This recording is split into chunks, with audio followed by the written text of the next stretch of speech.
안녕하세요. 슈르의 평생투자 슈르입니다. 요즘 뉴스를 보신 분들은 아시겠지만 DLS라는 상품이 문제가 되고 있습니다. 원금이 날아갈 확률이 매우 적으면서도 은행 예금보다 높은 이자를 준다고 해서 사람들이 많이 샀다고 하죠. 요즘 문제가 되고 있는 것은 독일 국채금리에 연계된 상품인데요. 간단하게 얘기하면 독일 국채금리가 만기에 마이너스 0.2% 밑으로 내려가지만 않으면 연 4% 정도의 이자를 준다는 겁니다. 마이너스 0.2% 밑으로 내려가면 원금 손실의 가능성도 있는 거죠. 그런데 그런 일이 일어날 확률이 매우 적기 때문에 걱정할 필요가 별로 없다고 알려져 있었습니다. 그런데 그런 일이 실제로 일어나 버린 거죠. 독일 국채금리가 마이너스 0.7%까지 내려가 버렸다고 합니다. 이대로 만기가 되면 원금 전액을 날리는 사람도 생긴다고 해요. 그래서 오늘은 DLS에 대해서 아주 간단하게 알아보고요. 왜 문제가 됐는지. 그리고 주식시장이나 금융시장에서는 이런 극단적인 사건들이 왜 이렇게 자주 발생하는지에 대해서도 살펴보고요. 그래서 우리가 투자할 때 어떤 걸 조심해야 되는지 얘기를 해보겠습니다. DLS라는 것은 간단하게 얘기하자면은 옵션 매도를 하는 겁니다. 옵션 매도.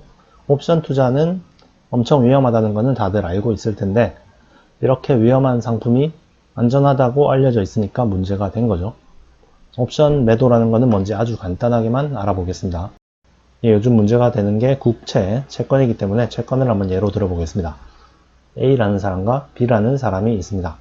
그리고 어떤 채권이 있는데 그 채권 가격이 현재 90만원입니다. 한 개에 90만원. 근데 A가 B에게 옵션 매도를 했다는 것은 어떤 거냐면 어떤 옵션을 팔았냐? 예를 들자면은 6개월 후에 100만원에 이 채권을 살 수 있는 권리를 B에게 판 겁니다. 예를 든 거예요. 그걸 얼마에 팔았냐면 예를 들어서 한 4,000원에 이 옵션을 팔았습니다. 그러면 B는 A에게 이제 4,000원을 주고 어떤 권리를 얻었냐면 6개월 뒤에 A에게 이 채권을 100만원에 살 수 있는 권리를 얻었습니다. 그 권리는 행사를 안 해도 됩니다. 그러니까 안 사도 되는 거죠. 100만원에. 사도 되고요.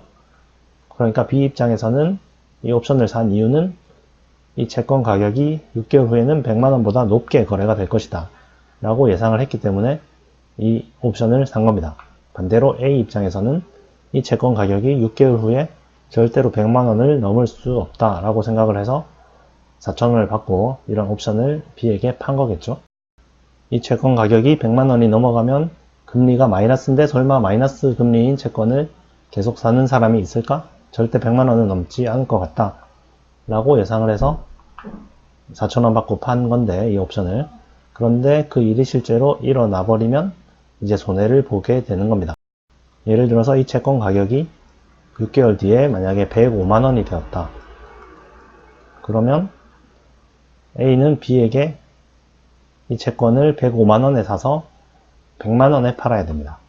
B 입장에서는 5만원을 번 거죠. 105만원 하는 채권을 현재 100만원에 살 수가 있으니까요. A 입장에서는 5만원을 날린 겁니다. 그러니까 A는 이제 4,000원 벌려고 이 옵션을 매도했다가 5만원을 손실 보게 된 거죠. 훨씬 큰 금액을 손해를 보았습니다. 그런데 이제 채권의 가격이 더 올라가면 110만원이 되면은 어떻게 될까요? 그러면 A는 10만원을 손해보게 되겠죠? 이 100만원이랑 차이만큼 손해가 점점 더 커집니다. 제가 말씀드린 거에서 이제 B는 이 DLS를 판매한 증권사나 은행이고요. A는 고객님입니다.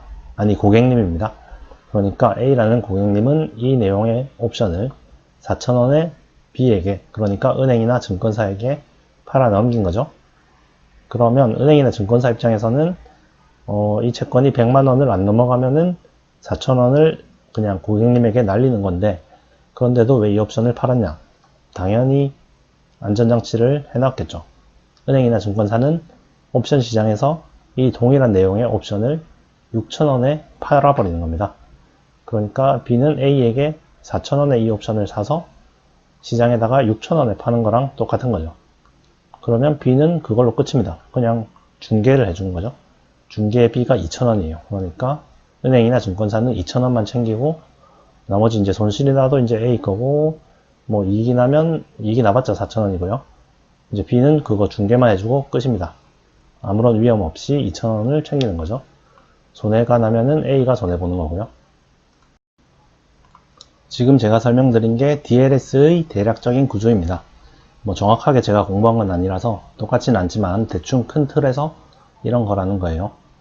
독일 국채금리가 마이너스 0.2% 밑으로 내려가지만 않으면 4%의 이자를 줄 건데 마이너스 0.2% 밑으로 내려갈 확률은 거의 없다. 몇 천만 분의 1이다. 몇 억 분의 1이다. 라고 얘기가 되고 있었고요.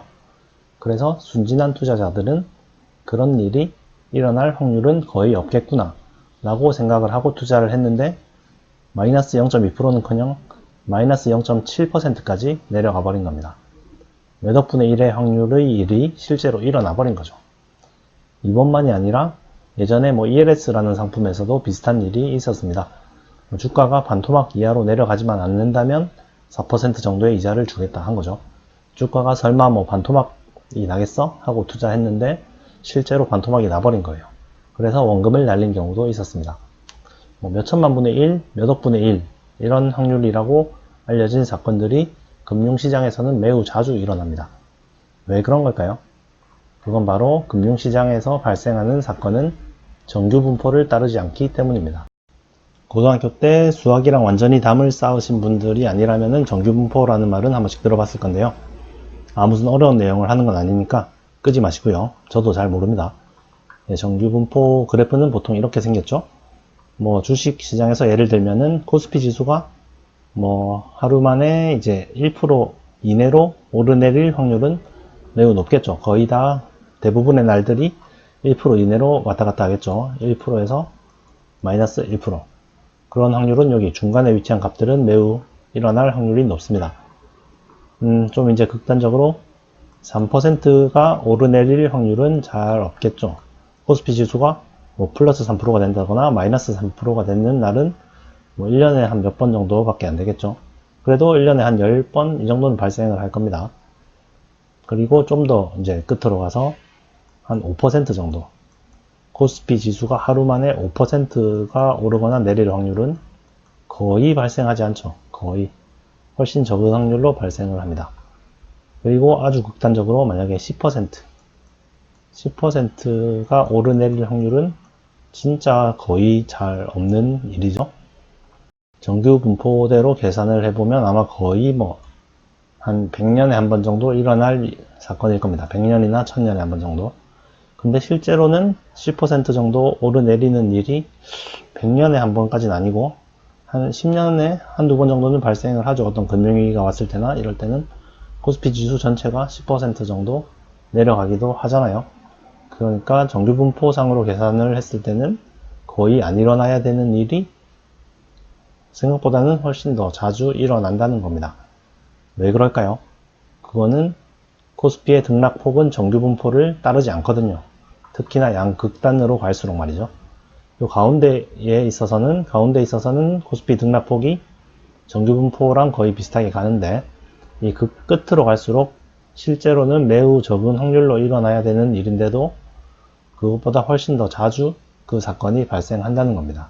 그래서 투자를 할 때 이런 일은 절대 일어나지 않을 거야 라고 확신하고 빚을 내서 올인한다든지 이렇게 하면은 절대 안 된다는 겁니다. 현금성 자산을 2천억 가지고 있는 회사의 시가총액이 지금 1000억 밖에 안 된다. 이게 말이 되냐? 몇 년 안에는 반드시 오르겠지. 설마 더 내려가지는 않겠지. 라고 생각하고 무리한 빚을 내서 투자했는데 몇 년이 지나도 하나도 안 올라가고 오히려 내려갈 수도 있어요. 반대로 돈을 하나도 못 버는 회사의 주가가 엄청나게 높다. 이건 도저히 말이 안 된다. 몇 년 안에는 분명히 내려갈 거다.